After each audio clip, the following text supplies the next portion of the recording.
It was a beautiful morning on the island of Sodor. Thomas the tank engine's blue paint sparkled in the sunshine as he puffed happily along his branch line with Annie and Clarabelle. He was feeling very pleased with himself.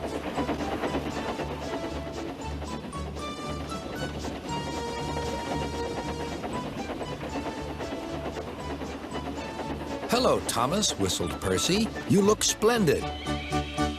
"Yes, indeed," boasted Thomas. "Blue is the only proper color for an engine." "Oh, I don't know. I like my brown paint," said Toby. "I've always been green. I wouldn't want to be any other color either," added Percy. "Well, well, anyway," huffed Thomas, "blue is the only color for a really useful engine. Everyone knows that."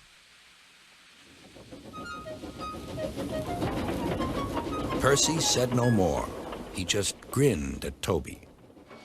Later, Thomas was resting when Percy arrived. A large hopper was loading his freight cars full of coal. Thomas was still being cheeky. "Careful," he warned. "Watch out with those silly cars." Go on," muttered the cars. "And by the way," went on Thomas, "those buffers don't look very safe to me." The last load poured down. "Help, help," cried Thomas. "Get me out."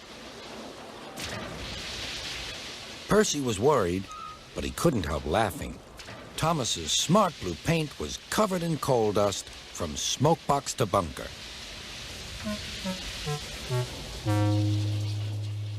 "Ha ha!" chuckled Percy. "You don't look really useful now, Thomas. You look really disgraceful." "I'm not disgraceful," choked Thomas. "You did that on purpose. Get me out."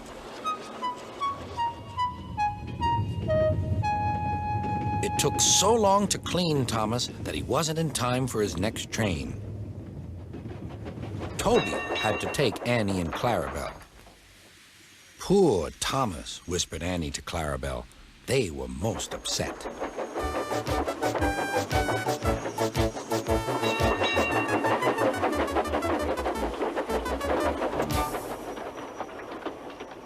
Thomas was grumpy in the shed that night.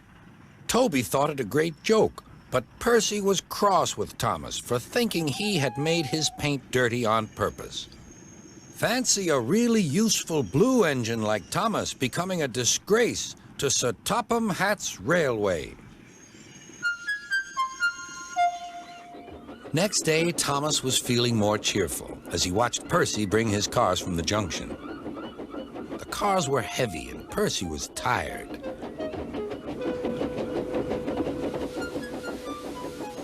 "Have a drink," said his driver. "Then you'll feel better." The water column stood at the end of the siding with the unsafe buffers.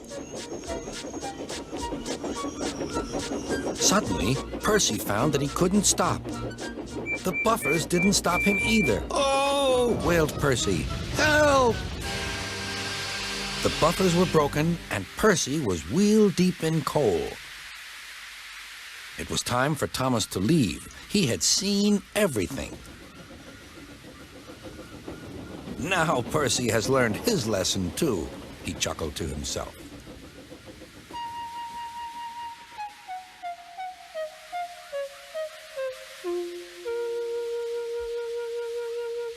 That night, the two engines made up their quarrel. "I didn't cause your accident on purpose, Thomas," whispered Percy. "You do know that, don't you?" "Of course," replied Thomas, "and I'm sorry I teased you. Your green paint looks splendid again, too. In future, we'll both be more careful of coal."